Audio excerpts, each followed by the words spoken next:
Australian shipbuilder with strong ties to the Navy is favoured to assume control of the Philippines Subic Bay shipyard, where it plans to build and service U.S. warships.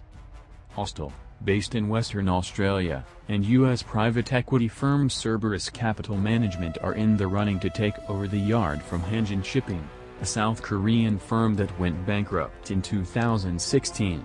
Subic Bay was for decades a key U.S. base before the Navy's departure in 1992.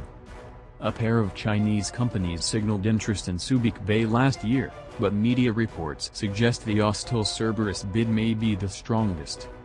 It's not going to be a U.S. naval base like it was, but it would be a U.S./Australian company doing business to support both the U.S. and Philippine navies as well as countries in the region, Austal's Customer Affairs and Business Development Director, Lawrence Ryder, said in a telephone interview June 8.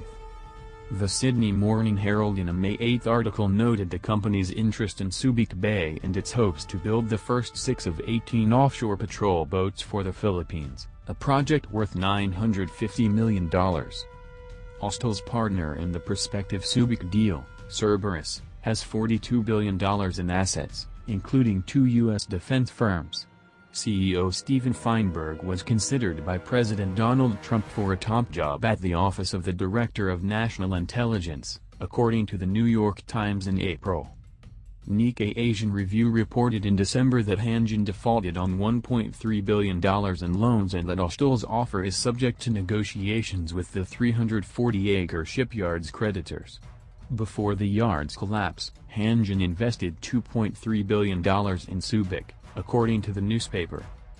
Robert M. Pedrad, since March the head of the Philippine Maritime Industry Authority, told Nikkei in the same article that the Navy backs the Austal-Cerberus consortium and opposes any Chinese takeover.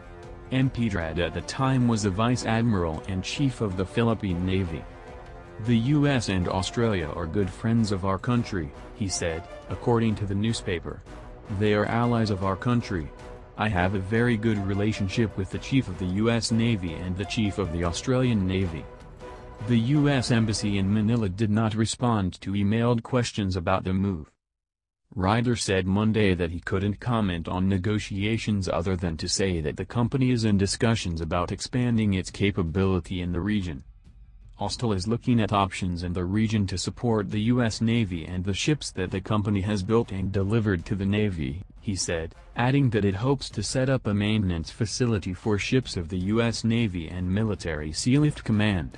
Austal also wants to establish a facility to build new vessels. The harbor at Subic Bay was home to thousands of U.S. sailors and their families before the Navy left. It's still a regular port call for U.S. warships and Marines to practice beach landings nearby in Zambo's province. Subic's importance has grown in recent years amid Chinese efforts to build military facilities on artificial islands and claim sovereignty over territory to the west and the South China Sea. Austal operates a shipyard in Australia and, under a special security agreement, in Mobile, Alabama, where it builds littoral combat ships and expeditionary fast transport ships for the U.S. Navy.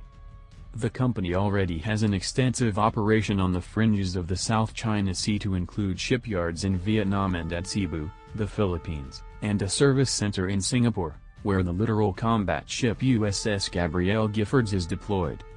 "It's a significant expansion," Ryder said of the potential move into Subic. "We are really focused on that region. The Navy has focused there, so it's natural for us to align and support that."